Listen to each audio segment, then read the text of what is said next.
Yes, again, alright mga minamahal, Alicia ninyo, nagbabalik muli para sa ating panibagong video. Talaga nga namang medyo hindi na to bago.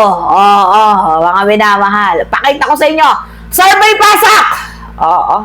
Sabi dito sa balita, nangunguna si Senator Ronald Bato de la Rosa sa listahan ng mga senador na sa tingin ng ilang Pinoy ay poorly performing. Oo. Batay sa pinakabagong survey ng WR numero, siguro sa ginawa niyong survey, medyo dito lang kayo tumama, pero slightly lang. Kasi yung doon sa presidential, saan niya nakuha yung datos ninyo? Na si Sara pa rin yung nangunguna, ni hindi nga sumasagot. Diba? Tumatakas. Oo, nagmamalinis, naglalamyerda, hindi tumutulong sa bansang Pilipinas, nangunguna pa din siya bilang presidente ng bansang Pilipinas. Ano yon? Magkano ba ang binigay daw, di umano, kung sakali? Alright, so ngayon, dito tayo sa isa nilang survey.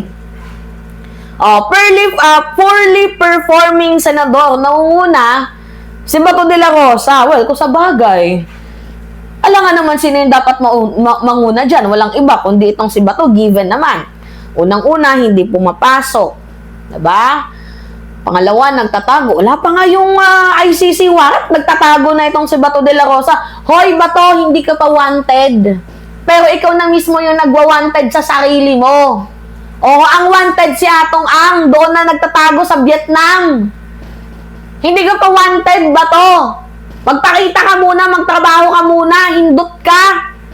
Yung sweldo mo, ibigay yan sa mga mga drivers. Sumusweldo ka kahit di ka nagtatrabaho. Yan yung pinakamasakit sa aming mamamayang Pilipino. Kami kayod di kayod. Ikaw wala kang ginagawa pero sumusweldo yung opisina mo. Tapos yung mga nandun sa opisina mo, puro ka mag-anak mo pa.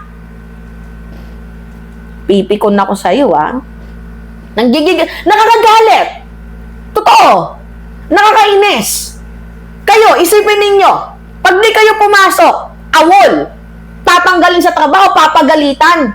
Pero itong si Bato, hindi na nga pumasok, hindi nagpakita, sumusweldo pa, parang unfair naman. Kailan ba yun yung sino ba yung nagpasa ng batas na yan? Kailan ba yun maaprubahan? Yung no work, no pay sa lahat. Kasi bakit parang, diba? Parang may pinipili yung no work, no pay Parang sa amin lang mga Pilipino Pero sa mga senador, kongresista na nagnanakaw sa kaban ng bayan, no work, may pay pa din. Parang ang unfair sa amin. Ang unfair. Diba? Pangalawa, si Jinggoy. Merong 24%. Isang percent na lang. Malalagpasan niya na si Bato de la Rosa. Si Jinggoy kasi, daming issue Ano yung issue ni Jinggoy, mga minamahal?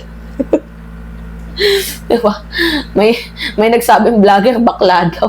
Hindi ko alam kung totoo pero hindi yung issue sa akin kung bakla man siya. Ang problema dito, magnanakaw. Ang pagnanakaw, di umano.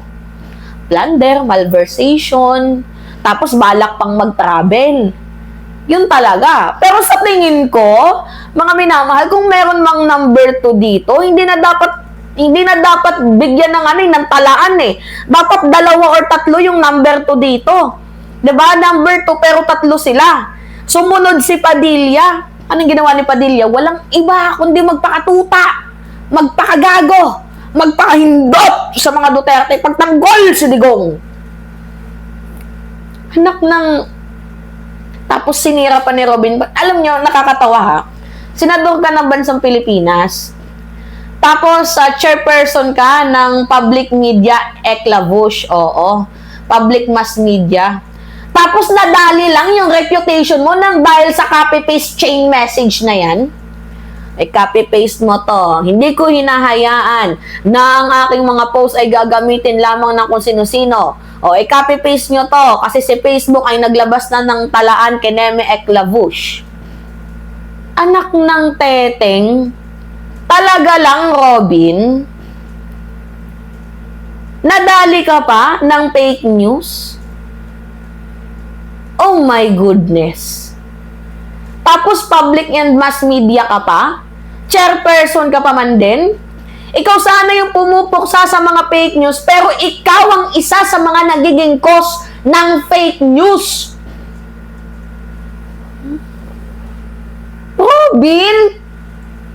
Robin ha? Minsan yung pagiging bobo nilulugar eh. Kaso dito kay Robin Padilla, araw-araw April Fools. Extended yarn? Araw-araw April Fools, Robin? Bobo yarn? Sumunod.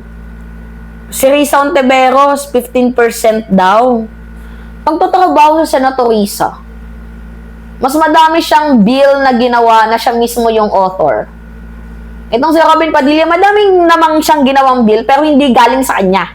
Co-author lang. 'Di ba? Ito kasing si Risa Ontiveros, kaya siya nailagay dyan. Kung ako lang yung tatanungin na, dahil yan sa fake news ng mga DDS. Oo. Pami-make news at kung ano-ano pa. Pero di ba dapat mas nangunguna dyan si Babalina? Si Aimee? Tapos yung pinakamababa dito, si Chis Escudero? Paano nangyari yun? Maniniwala pa ako si Tito Soto yung pinakamababa dyan. Oo, yung poorly performing, pero siya yung pinakamababa. Ibig sabihin, sa lahat ng mga hindi maayos magtrabaho, hindi kasama si Tito Soto. Oo, kasi siya nagtatrabaho naman ng maayos. Ito, ano lang to, draft lang, ano lang nila yan, kung sino yung pinakanangungunang poorly performing. Oo. Alam niyo kung sino lang yung maasahan dito? Itong si Soto, si Lacson, si Risa Ontiveros, tatatlo nga lang eh. O sige, sama na lang natin yung si JB Ejercito.